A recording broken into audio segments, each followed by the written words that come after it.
नमस्कार दोस्तों, और आज बात करेंगे सिक्किम के बारे में।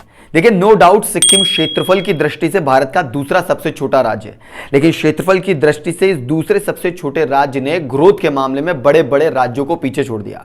बात करूं महाराष्ट्र की पिछले 10 साल की ग्रोथ की, वो थी 430% की। बात करूं गुजरात की पिछले 10 सालों की ग्रोथ की, वो है 650% की। जबकि भारत के इस दूसरे सबसे छोटे राज्य सिक्किम ने पिछले 10 सालों में 1670% की शानदार ग्रोथ दिखाई है। और सिक्किम की शानदार ग्रोथ के पीछे सबसे इंपॉर्टेंट फैक्टर था यहां की ऑर्गेनिक फार्मिंग, जिसकी वजह से सिक्किम ना सिर्फ भारत का बल्कि दुनिया का एकमात्र 100% ओरिजिनल ऑर्गेनिक स्टेट का स्टेटस हासिल कर चुका है। और सिक्किम के इस इनक्रेडिबल स्टोरी की शुरुआत हुई 1947 में, जब भारत ने आजादी तो हासिल कर ली, लेकिन अपनी बढ़ती हुई पॉपुलेशन को फीड कराने के लिए भारत के पास अनाज नहीं था। इसलिए भारत की सरकार ने पेस्टिसाइड्स और केमिकल को यूज करना शुरू कर दिया, जिसकी वजह से इंडिया के अंदर फसल की क्वालिटी थोड़ी सी खराब हुई, लेकिन क्वांटिटी काफी हद तक बढ़ चुकी थी। बढ़ी हुई क्वांटिटी की वजह से इंडिया अब अपनी बढ़ी हुई पॉपुलेशन को फीड करा पा रहा था, जिसकी वजह से फार्मर्स को भी काफी सारे पैसे मिल रहे थे। और देखते ही देखते ये एक चेन की तरह शुरू हो गया। सारे फार्मर ने अपनी खेती में आउटपुट को बढ़ाने के लिए पेस्टिसाइड्स और केमिकल को यूज करना शुरू कर दिया, जिसकी वजह से बहुत सारा आउटपुट हुआ, जिसकी वजह से पॉपुलेशन को फीड कराना काफी आसान हुआ। और धीरे धीरे इंडिया के अंदर ग्रीन रिवॉल्यूशन शुरू हो गया, जिसका बेनिफिट इंडियंस को भी मिल रहा था, फार्मर्स को भी मिल रहा था, और नो डाउट गवर्नमेंट को भी बेनिफिट मिल रहा था। लेकिन इतने सारे पेस्टिसाइड्स और केमिकल को यूज करने की वजह से फसल की क्वालिटी खराब हो रही थी, क्वालिटी ऑफ लैंड भी खराब हो रहा था, और लॉन्ग टर्म में धीरे धीरे हेल्थ पे भी बहुत बड़ा इंपैक्ट आने वाला था। लेकिन no one was concern about Indians health. Government को अपना कट मिल रहा था, फार्मर्स को बेनिफिट मिल रहा था, इंडियंस को फूड मिल रहा था, जिसकी वजह से कोई भी इन पेस्टिसाइड्स और केमिकल के साइड इफेक्ट को सोच नहीं पा रहा था। लेकिन भारत के इस दूसरे सबसे छोटे राज्य सिक्किम ने सिर्फ इसके बारे में सोचा, और सिक्किम ने धीरे धीरे समझाने की भी कोशिश की कि पेस्टिसाइड्स और केमिकल की वजह से लॉन्ग टर्म में बहुत बड़ा इंपैक्ट आ सकता है। लेकिन सिक्किम की बात किसी ने नहीं सोची। फिर सिक्किम ने खुद अपना इनिशिएटिव लिया, और 2003 में यहां इन्होंने डिक्लेयर किया कि सिक्किम इस कन्वेंशनल फार्मिंग में पेस्टिसाइड्स और केमिकल को यूज नहीं करेगा।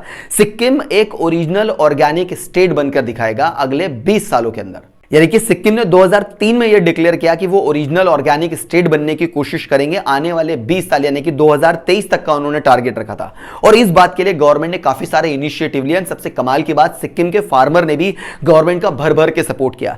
सबसे पहले तो यहां के गवर्नमेंट ने यहां के फार्मर को समझाने की कोशिश की कि कन्वेंशनल मेथड ऑफ फार्मिंग और ऑर्गेनिक फार्मिंग में क्या डिफरेंसेस होते हैं। कन्वेंशनल फार्मिंग में अगर पेस्टिसाइड्स और केमिकल को यूज करते हैं तो लॉन्ग टर्म में उसके क्या इंपैक्ट हो सकते हैं, और ऑर्गेनिक फार्मिंग से अभी शुरुआत में नुकसान हो सकते हैं, लेकिन फ्यूचर में काफी बड़ी अपॉर्चुनिटी हमारा इंतजार कर रही है। फार्मर को गवर्नमेंट की यह बात समझ में आ गई। फार्मर ने धीरे धीरे अपने कन्वेंशनल मेथड को छोड़ के ऑर्गेनिक फार्मिंग पे शिफ्ट होना शुरू किया।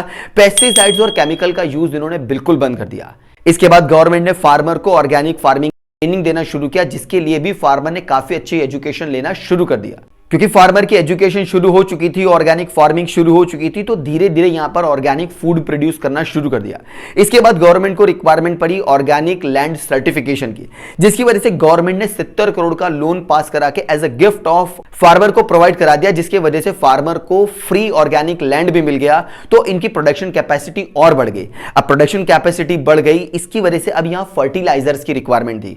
तो पहले सिक्किम फर्टिलाइजर को इंपोर्ट कर रहा था, जिसकी वजह से फर्टिलाइजर की क्वालिटी में थोड़ी कमी आ रही थी। लेकिन गवर्नमेंट उसको इनिशिएटिव दिया, और यहां इनबिल्ड हाउसेज में ही इन्होंने फर्टिलाइजर बनाना शुरू कर दिया सिक्किम के अंदर ही। तो इंपोर्ट करने का पैसा बचा लिया, और फर्टिलाइजर खुद अब इनबिल्ड बनाना शुरू किया, जिसकी वजह से फर्टिलाइजर की क्वालिटी भी बहुत शानदार हुई, और ऑर्गेनिक फूड प्रोसेसेस के अंदर इनका आउटपुट और ज्यादा बढ़ने लग गया। और फिर आया सबसे इंपॉर्टेंट रोल।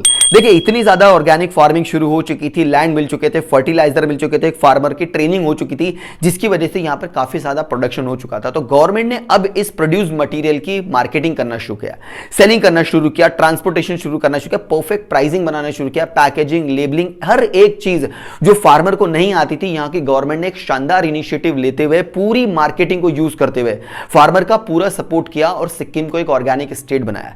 तो जो टारगेट्स यहां की गवर्नमेंट ने 2003 से लेकर 2023 तक सिक्किम को एक 100% ऑर्गेनिक स्टेट का स्टेटस हासिल कराना चाहिए था, 2023 का टारगेट था, वो सिक्किम के शानदार इनिशिएटिव की वजह से, फार्मर और गवर्नमेंट के जबरदस्त सपोर्ट की वजह से 2016 में ही पूरा हो गया। और 2016 में सिक्किम बन गया world's first 100% organic state.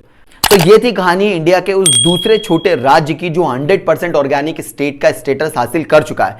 As an audience आपको क्या लगता है कि भारत का ऐसा कौन सा दूसरा राज्य है जो 100% ऑर्गेनिक स्टेट का स्टेटस हासिल कर सकता है? कमेंट करके मुझे अपनी राय जरूर बताइएगा।